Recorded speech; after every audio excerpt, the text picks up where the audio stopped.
Good afternoon, Birmingham. Hello. I hope you're all having a good show. I'm Martin from Eurogamer, and coming up now we have Mode 7, who are going to be taking you through a look back through Frozen Synapse and a look forward to Frozen Endzone. And so, without further ado, I'll hand you over.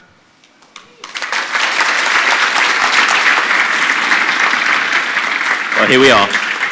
Hello, ladies and gentlemen. My name is Paul Taylor. I'm the co-owner of Mode 7 Games. I do audio, music, art direction, some single-player design, tooling around with polishing things, tweaking values, moving things around, and a whole host of other things. And I feel like a very lucky person today for two reasons. The first reason is that we're here at a show which is dedicated to PC and indie games, which is the coolest thing ever. And not only that, but we get to talk about our games in front of an audience like this, on a stage like this, which is utterly remarkable. So I'm totally delighted. But I'm more delighted by the second reason that I feel lucky, which is that I have the creator, designer, lead programmer of Determinants, Frozen Synapse, and Frozen Endzone, Ian Hardingham, with me for the first time, talking on stage with me. Hello. Hey guys, thanks all for coming to our talk. We're going to be talking about our games. Hope it'll be exciting. I'm excited. So this is a pioneering double act. We've been a double act for many years, but not in an entertainment sense. So we'll see how that goes. If you've heard of us at all, it will be for this. This is Frozen Synapse. It's a simultaneous turn-based tactical game. And what that means is you make a plan for the next 5 seconds of gameplay while your opponent does exactly the same thing. And then your plans are committed and they play out together, and amusement and carnage hopefully ensue in a variety of neon colors. It's just come out on the iPad and Android tablety things, so your bizarre sausage-like digits can probe little tiny men and manipulate them into all kinds of wonderful positions. Frozen Synapse Tactics is a spin-off for PlayStation 3 and Vita currently, and we hope PlayStation 4, being developed by the inimitable Double 11 in Middlesbrough, and we're very excited to see that. I might even get to look at it today, which is pretty cool. And also we're going to be talking about our new forthcoming game, Frozen Endzone, which is sort of taking some of the stuff from Frozen Synapse and putting a little bit of a twist on it and evolving it into strange and bizarre new directions. There you can see what we hope it will look like, or rather what it does look like. It's a bunch of robots doing sport things. So we'll move on to that. But first, I want to take you back in time. Now, I need to point out a couple of things about this slide. Firstly, it was created by me, and I'm not an artist. I like to make my own slides in MS Paint just to really recapture the indie spirit. I think you're not an indie unless you do everything yourselves. So that's what that is. That's probably a little bit too far back in time. So we'll move forwards. This is... Well, you may laugh, but this really took quite a long time. I'm just going to let you take in the beauty and composition of this image. This image, to me, represents Wing Commander, obviously, which is... Thank you, yes, thank you. Which is a game that really kind of got me into gaming. It was a very immersive game. Everyone in this room should play it. It's a fantastic classic game. It really made you feel like you were a pilot in some kind of bizarre space war involving cats. And this game is sort of a game that inspired Ian quite a lot. Yeah, Magic Carpet. Should be some fans in the audience. One of the very first games I played that I really suddenly felt gaming wasn't just a linear experience. Magic Carpet, when it came out, the term skirmish hadn't been coined yet. That sort of came about from Red Alert. But the idea of skirmish, where instead of going through a linear story or a canned path, you're kind of playing a single-player game against artificial opponents who are trying to be like humans. Magic Carpet was really the first game that I played that really, that was the central idea. There are 50 levels. The levels weren't randomly generated, but they kind of felt that way. And you were playing against other wizards that were like humans, but artificial intelligence. So it was like a big moment for me. It was a strange but cool game. I used this image because of the bizarre 3D glasses and the wonderful eBay watermark, which I think says a lot. But as you can tell, we like the kind of classic PC games that came in a big box, a literal and, if you will, metaphorical big box. They were about taking an idea and exploring it to its fullest. And you can see here the waves of ideas and concepts emanating from the box, coming out and breathing and creating wonderful feelings and experiences. That's what that means. Yeah, sorry.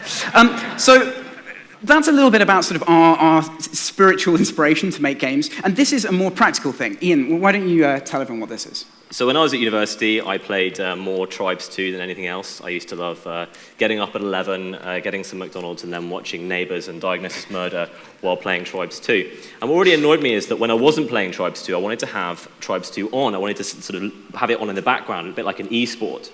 But observer modes in most games, and certainly Tribes 2, was just a static camera, and Tribes 2, that's not going to do it if you want to see the action. So I managed to sell my tutor at university on my third-year project being an automatic sportscasting camera for Tribes 2, and it was called SnapCam, which is a pretty silly name. And it worked pretty well, and it was the Tribes 2 engine is what ended up being Garage Games' Talk engine. It's not the most popular engine nowadays, but it's the engine that we use and we always have used. And this is really the origin of our development process. This was my first exposure to that engine. And then when I left university, what was amazing is that Garage Games had formed and kind of bought the code base to Tribes 2 to sell as a third-party engine. So that's where that comes from. So yeah, Ian kind of cut his teeth doing game development on that, and it sort of ended up with you basically deciding to form an indie game studio before that was even a thing, really. So this is what indie games used to be like. This is a great game. It's called Armadillo Run. I don't know if anyone's heard of this. It's kind of been lost now. There was this really weird period, which is sort of around kind of 2003 onwards, when indie games had their own special sections in magazines. They were like these weird curiosities. Hey, someone can make a game in their bedroom again, and isn't that cool? And we really didn't know what we were doing. So hence this game, Determinants, which is a flying multiplayer sword fighting game. And this was kind of yeah, exactly. No one bought it, surprisingly. And it was really kind of an over-ambitious game made in the Talk engine. Ian had experience in that. The idea that we wanted to capture was that we were seeing that games were getting a little bit smaller, a little bit tighter focused, and we loved PC gaming in the late 90s, and I wanted to make a game that reminded me of Magic Carpet, Dungeon Keeper, those really big concept games that tried to go as far as they possibly could with their concept. So Determinants was, and part of the reason it was very difficult, it had a huge number of things. It had an animation editor, it had a video editor, it had 5 multiplayer modes, single player, multiplayer. It was completely overambitious, but that's what we wanted to do. Absolutely, yeah. As I inferred, it didn't do very well, but we did get it into a box. Now, this is kind of one of the most tragic photos of all time, and I'll tell you why. The car, the cat, and the publisher are now all dead. So you are looking at the embodiment of tragedy right there. And this is a happier image. This sums up those times for me. That's me drinking a Corona, Ian driving with a silly face, and PC Format wanting your rig to go faster, which we just... Why would you ever use that? Anyway, this kind of time was really important for us. This was us learning to be a company, learning to make games, learning to kind of evolve our just hanging out together, which we used to do. Learning not to get into fights every time we had an argument. Yes, something productive. But yeah, so we moved on from there. That was sort of our humble beginnings, and we made a game called Frozen Synapse. Now, Frozen Synapse was about sort of taking all the lessons that we learned from Determinants and trying to put that into a much more refined experience that was much more based on gameplay. And this game, in particular, had a big influence on its origins. So after I finished university, I went on holiday to France with a friend to get over the stress of finals, and we spent the entire time watching late-night poker on TV and playing Laser Squad Nemesis. And it was slightly ironic, really, because we went to France to sort of write the Determinant script, but what happened was that we played this game and it ended up becoming Frozen Synapse. I found so much fascinating and exciting and promising about Laser Squad Nemesis, but I also found it a massively frustrating experience. Games would take 1.5, 2 hours at least. If you made a mistake early on, you'd be stuck with it forever. And really, I spent the entire time playing it, somewhat enjoying it, but kind of imagining what a better version of it would be, and that was what really turned out to be Frozen Synapse. Alrighty, so now we go into the danger zone, ladies and gentlemen, because yes, I am about to out-tab out of my presentation and move over to the game itself. Now, if any of you have ever used a computer on a stage in any form, you will know just quite how horrendous this process is. So let's see if we can get this working. We've got a few things going on here. I'm not quite sure why. But oh yeah, okay, that's fine. We're going to roll with this for now. So, Ian, this is Frozen Synapse. It's been out for a while. When you look at it now, do you feel like it lived up to your original idea, and how do you feel now? Every time I come back to Frozen Synapse after a couple of months away, I'm always really sort of surprised and proud by how close it is to what I originally designed. Frozen Synapse is about very quick matches where you have meaningful decisions constantly. I have pretty much ADD, and I get bored very, very easily. And I find strategy games interest me on a cerebral level, but it's not very long until I get completely bored by everything being the same the whole time. The reason we have random levels... You're right there. Can I go now? The reason we have random levels is so that something is different every time. My favorite game of all time, I think, is Contract Bridge. And like a lot of card games, you have a random setup at the start of every game, of every hand. You know, you're really putting me off. Yep. I'm putting myself off. And that's what the random levels are about. Games usually take about 5 minutes to play. They're really quick and really brutal, and something exciting happens all the time. So there you go. There you go. That was the idea, and I think playing Frozen Synapse now as badly as I do, it kind of it's really interesting. It's gone in so many directions since we made it, and this really takes me back. Yeah, okay. Everything I say is just going to be under by now. The first time I played that game on stage, I did really well, and it's been downhill ever since. It's not fair. This is what it looked like originally, and I call this prototype Annoying Wonky Triangle Wars for the very specific reason that the triangles who represent the little men are not quite straight, and I had to look at this for a very long time. If you're as obsessive as I am, that's deeply painful. But I think if we have one game-making pro tip, this isn't a tutorial, but it's probably to get your gameplay nailed down with your game looking as ass as this does first, and then move into other things later. Yeah, definitely. After the long and tortured process that was Determinants, one of the first things I wanted to basically do forevermore was the game needed to be fun before I'd worked on a single asset. Now, it's not appropriate for all game types, but it is for the kind of games that we want to make. And this is a screenshot of the game probably about 3 months into its lengthy development. And really, playing the game then is very similar to how it was playing now. I wanted to make sure that it captured everything I wanted gameplay-wise before we even started to worry about how it looked. It looks a bit like it's made in Visual Basic, but it's not. So once you have your horrible prototype, you have to translate it into something that kind of makes sense visually, and that's where concept art comes in. So the inimitable Richard Whitelock, who's sitting there in the front row, everyone look at him, everyone. Stand up, Rich, come on, really stand hate up. this. Awesome. Right, thank you. Right, he came up with this concept, which is fantastic, and I have censored a rude word which he managed to insert into PC format without anyone taking it out. But this was great because it was taking our idea of having a kind of high-tech interface overlaid over a realistic background. When it came to actually kind of making the game, we weren't able to do justice to this concept. We had to go for something simpler, so we had another concept artist who worked on this, and this is one of the earliest things that he came up with. This is post 3D walls, which he added, which was a really big change. But this just shows you kind of how close we were able to get the game to the concept. We went even simpler than this. This sort of visual menu ended up not working, and we had to do a sort of more conventional thing. But just a little idea of how the visuals were shaped. Obviously, Frozen Synapse came out, and it did fairly well. It took us from being a very small kind of proto company to being a fully fledged company, able to have the team that we do now. And a variety of really cool things happened. We won an IGF award, which was largely thanks to our community voting. We're forever grateful for that. But this is Ian and Borat, who worked on Skulls of the Shogun. This is at Eurogamer, and they've both won joint second prize in RPS's Game of the Show, and the second prize was the gloves that were used to handle the trophy for the first prize. And it's experiences like this, that everything that's happened obviously has been great for our careers and so on, but it's these like small experiences of slightly odd situations that have really made things great for us.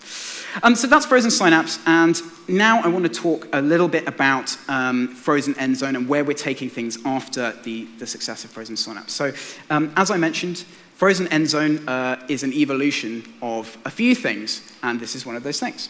Yeah, just as Frozen Synapse came from an idea I had while I was playing Laser Squad Nemesis, Frozen Endzone came from playing Chaos League. Now, most of you know of Blood Bowl, but what happened before Cyanide made Blood Bowl is they made Chaos League, or to be more accurate, they started making Blood Bowl and then lost the license and released Blood Bowl called Chaos League. Chaos League has a turn-based and a real-time mode, and it also has a game mode I'm not sure many people played, a simultaneous turn-based mode. It was pretty broken and all the mechanics were pretty crazy, but there's something so viscerally exciting about controlling a sports team on the field in terms of spatial awareness and what's going to happen next in a simultaneous turn-based setting. I was really, really inspired by this, and that's where it started off. Right, let's take a look at Frozen Endzone. This is our trailer, which some of you may have seen already.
bit of an idea of Frozen Endzone. This was all made in engine, and it's absolutely what we expect the final quality of the game to be like. It uses real animation from the games. These are real plans that you can make. This isn't a kind of made-up scripted trailer. We worked incredibly hard on this, and particularly Martin Binfield and Richard Whitelock, who are here, new members of our team, really put a huge amount of effort into this. Martin's responsible for the animation and Rich for the general design and kind of look of everything, especially the environments. So we're really excited to take a simultaneous turn-based game and give it this kind of aesthetic, make the outcomes of your decisions really exciting, and just kind of amp everything up as much as we can. I'm just going to stop that there and talk you through a little bit more about Frozen Endzone. So, one thing that we haven't been able to do yet is discuss exactly how gameplay is going to work. So I'm just going to, between us, we'll try and give a quick précis of it. Basically, it's slightly rooted in American football. So your goal is to get the ball into your opponent's end zone. You can do that by carrying it in, you can do it by picking it up when it's been thrown there, or you can do it by catching it in the end zone. Turns in Frozen Endzone work in a different way to Frozen Synapse. They're actually determined mostly by what happens on the pitch. For example, if one of my players throws the ball, the turn will break in the middle of the throw to allow my opponent to react to that. If I go on a long run, similarly, the turn will break at that point. Anything you want to add, kind of gameplay-wise? What the trailer doesn't show very well is that it's got traditional sort of turns like Frozen Synapse. They're usually about sort of 5 to 10 turns to a match. But again, the dynamic turn breaking is something that's quite new and interesting in the form. The reason we've gone so far with the aesthetic is that simultaneous turn-based has this amazing advantage over turn-based and real-time. It allows you to have all the time to plan your moves, but then when you see the action play out, it's in real time, so it doesn't have to look like this kind of sort of weird, juddery thing that turn-based games so often do. We want to do the best at showing those outcomes as just incredible action. I'm going to show a little bit of real work-in-progress stuff now, and I haven't told him that I'm going to show this, so I hope he doesn't mind. But we're working on the UI at the moment, trying to create a UI which is both kind of exciting and fun to use. You see a lot of turn-based games, and they have really flat-looking, boring, kind of annoying UIs, and we're really trying to get a nice balance between clarity, usability, and something that's interesting to interact with. So this is just a kind of midway concept video, but I thought this is the kind of thing we're able to do now, is step through everything and just sort of get a feel for how we want things to be eventually. So not normally the kind of thing we would release, but it's a special for you guys. And in addition to that, I think it's probably time now to show you our amazing exclusive reveal of an asset. Now, the idea of us having an asset to reveal after you've seen Frozen Synapse is somewhat amusing. So we're going to do that now. This is a brand new part of the game that has been never been seen before.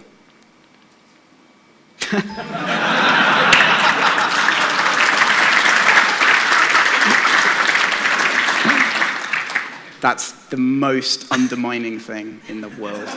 What do you think? I'd like to send him a bug report. I think,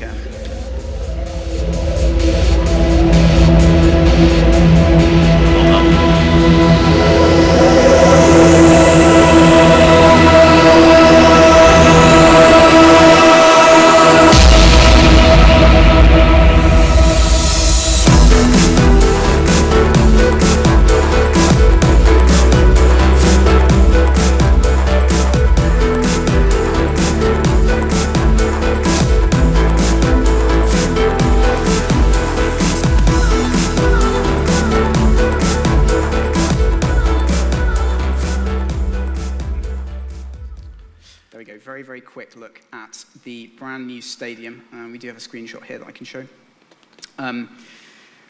Again, as I mentioned, very lucky to be working with extremely talented environment artists, someone who's really able to bring their own kind of creative vision to things. And that just enables us to have kind of really ridiculous environments like this. This is the thing that, when I look at this, I think it's just amazing that we're able to be working on a project like this. This is kind of almost more than I ever imagined getting into games. Yeah, one of the nicest things about the success that we've had with Frozen Synapse financially is that we're able to afford to work with some real professionals. Both Rich and Martin are veterans of the gaming scene, having worked at Sony and Rebellion, and just being able to have guys who produce this kind of amazing stuff to go along with the stuff that we already do well is just fantastic. So we hope to be getting the game into a state where we can show you a lot more stuff soon and release more things, go into some explanation on gameplay and so on. So please watch out for that. And when we announce things, it will be on Twitter, and these are our Twitters. So we're going to have some Q&A in a minute, but before that starts, I just want to say thank you very much for coming. It's been absolutely fantastic to talk to you, and we look forward to seeing you later. Thanks, guys.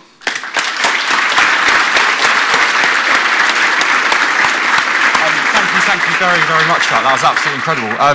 As I just mentioned, we have got time for a few questions. So anybody with any questions, if you could raise your hand, and we'll get a microphone to you as soon as humanly possible. Do you have one? Yeah, I have one just here on the right. If you could stand up when you're asking a question as well, that would be fantastic. Thank you. Firstly, I'd just like to say thanks a lot. I loved Frozen Synapse. It's one of my favourite games. I spent about 50 hours on Steam with it. It's like my most played game, which is probably nothing for most people. But anyway, with Frozen Endzone, I love the game modes in Frozen Synapse, things like Dark Extermination and things like that. For people that haven't played it, basically, you can only see the enemy's unit when you can physically see them in the game, like a character can see them. So that creates a really tense atmosphere of you never know where they're going to be and vice versa. Is it going to be similar in Frozen Endzone where you have different game modes where you're not 100% sure where they're going to be or where they're going to place their units? We're probably not going to do game modes based on sight. The game plays out to be pretty tense like that, even with full sight, actually. But just as Frozen Synapse really had a lot of very diverse game modes that brought in a lot of interesting kind of new stuff like bidding on territory, I'm going to be as sort of creative with Frozen Endzone. I feel like a lot of the modes were really pertinent to what, a top-down tactical shooting game, and it requires like a whole new design ethos and a whole new set of modes for a sports game. So I'm pretty excited about that because I think we'll have an opportunity to do some really new stuff. Yeah, I mean, you've recently been working on a short-form mode and a longer-form mode. We're going to have different stadium shapes and sizes, the ability to change different rules and so on, and there will be and there'll be crazier modes, stuff that has no balls or 2 balls, that kind of thing. But first, you've got to get the really clear rule set of the base game mode down, and then it's time to start sort of really playing with stuff. We're going to have to think about names for those ones. Great. Just one more thing. In regards to the UI, you were saying you sort of with Frozen Synapse, I think the great thing about it is that it's so easy to pick up and play, and you sort of get the basics really, really quickly. But what's great about it is that it does take quite a while to really master it, and then the more hours you put into it, like sort of any game, I guess, the better at it you get. And the user interface isn't difficult, but you've got these nice little features that allow for really special moments in the game if you can really plan well. Is it going to be similar in Frozen Endzone? Because the UI is a bit more simplified, is that going to eliminate the possibility of being able to do these sort of unique moves that maybe you'd have to plan a lot more? Absolutely not. I mean, the gameplay in Frozen Endzone is really based on timing in a similar way to Synapse. So, for example, if your player is still before your opponent's player, that player will win if there's a tackle, if there's an interaction. So you will be able to plan out really specific movements that will catch your opponent off guard in a very, very similar way. There's a similar level of detailed control. Yeah, one of the negative things I feel about Frozen Synapse is it's a bit too much based around concentration and really spending a lot of time making sure that you don't make a single mistake. Frozen Endzone is a little bit of a reaction to that, to allow you to be more creative without it being so based around just making a sort of a tiny angular mistake. So I understand why you'd be concerned about that, but honestly, I play it and I find it it is sort of interesting, creative, and sort of complex and deep as Frozen Synapse, at least. Brilliant, yeah, thanks a lot. I think we've got another question down here on the right. Stand up again, please, thanks. Hey. Oh, sorry. One of the things that I liked about Frozen Synapse was the feeling that you thought you were in control of the situation, but you overlooked something, and in a single turn, everything goes catastrophically, unsalvageably wrong. With a sports game, it seems it's going to be less possible to create that kind of situation where everything just goes utterly foobar. Not when I How play. would you recapture that feeling? Yeah, you should see Paul playing. Again, all I can say is that actually, what really on a conceptual level, what really puts Endzone apart from Synapse is Synapse is a game about men with guns, and you can shoot an individual member of the opposing team, and it's somewhat of a victory. It's part of the way to a victory. With a sports game, don't get too caught up in what sort of you perceive to be sports on television or whatever. The main thing game design-wise is there is one ball, and it is about this one goal, and there's no killing an enemy team. Progress is much more purely based on territory. The way that Frozen Endzone works is that the interplay of where your units are and where your opponent's units are, if one of your opponent managed to get into space, then it suddenly sort of reverses the field. So I would say I'm confident that it works even better, honestly. Yeah, a game can really hinge on a single pass or a single tackle, so you do have that same kind of the key moment in the game, if you will. And we've got one here on the right. Do we have some?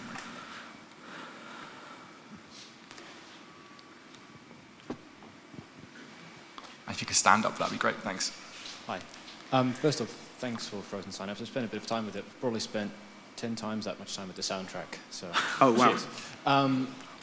What made you go with the robot aesthetic? Is it avoiding Uncanny Valley, or because robots are awesome, or?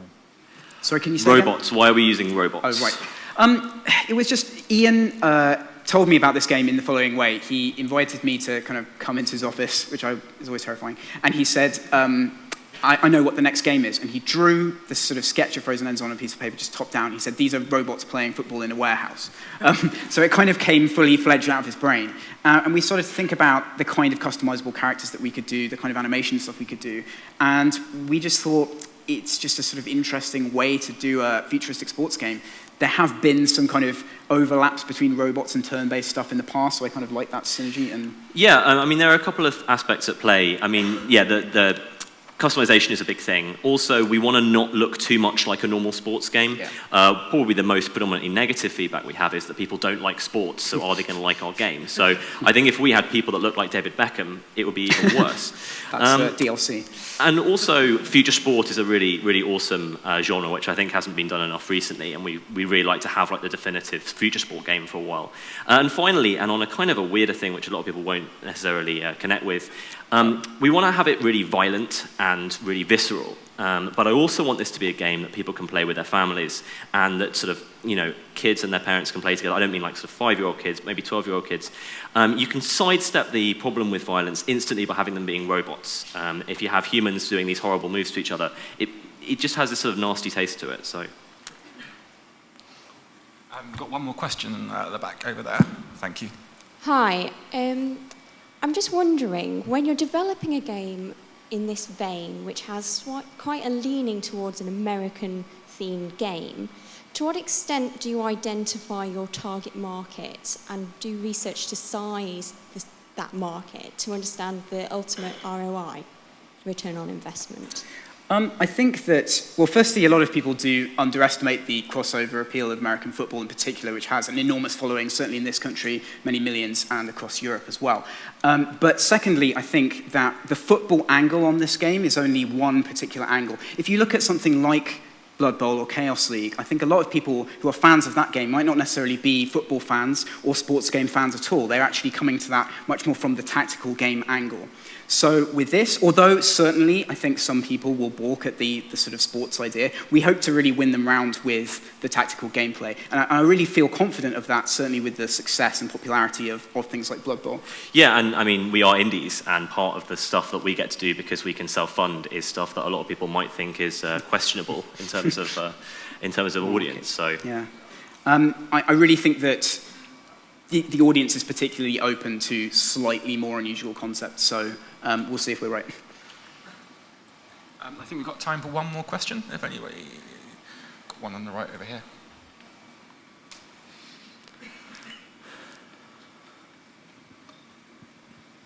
You released Frozen Synapse on the iPad and Android tablets. Will you be continuing that commitment with Frozen Endzone onto tablets and things and other games in the future? We very much hope to. If it's possible, we'll do it. yeah, we feel that our game's actually quite well suited for tablets, yeah. and it's really nice to have it on 2 platforms. Yeah, the response to the tablet version has been really, really great, so it's something that we'd love to continue, if at all possible. I'm sure we can squeeze one more in, so because that was quite a short one. So We have one from the left over here, just at the back there. Thank you.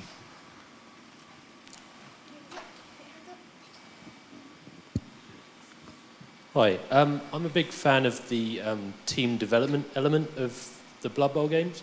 I just wondered whether you were planning anything similar for Frozen Endzone. Yeah, I mean, I think one of the things that we haven't really looked at yet is single player and how that's going to work in terms of stats for your team members, maybe kind of changing that up as you go through a progression. That's something that we're just starting to work. I mean, Ian at the moment is working on AI, so a lot of that stuff will come out there. In terms of multiplayer, I mean, this is something, again, slightly up in the air. We've talked about teams that have different inflections, not necessarily that you would level up through multiplayer, because we want it to be the same kind of competitive experience, so it's not about how long you've played the game to build up your stats kind of thing. Yeah, getting the balance right between having really meaningful statistical progression in a management mode and having a game which is always really well functioning is really difficult. The first level should be as fun as the last, and if you're making really massive changes to your characters in terms of sort of basic competence, it can really undermine that. So it's something that we want to do, but it's really tough to get it right. Single player is going to be like more of the playground for that sort of thing, and we've only just kicked that off really, so we'll see. Well, thank you so much for your time. That was absolutely incredible and really insightful. And so a big round of applause for Mode 7, please. Thanks, guys. Very much.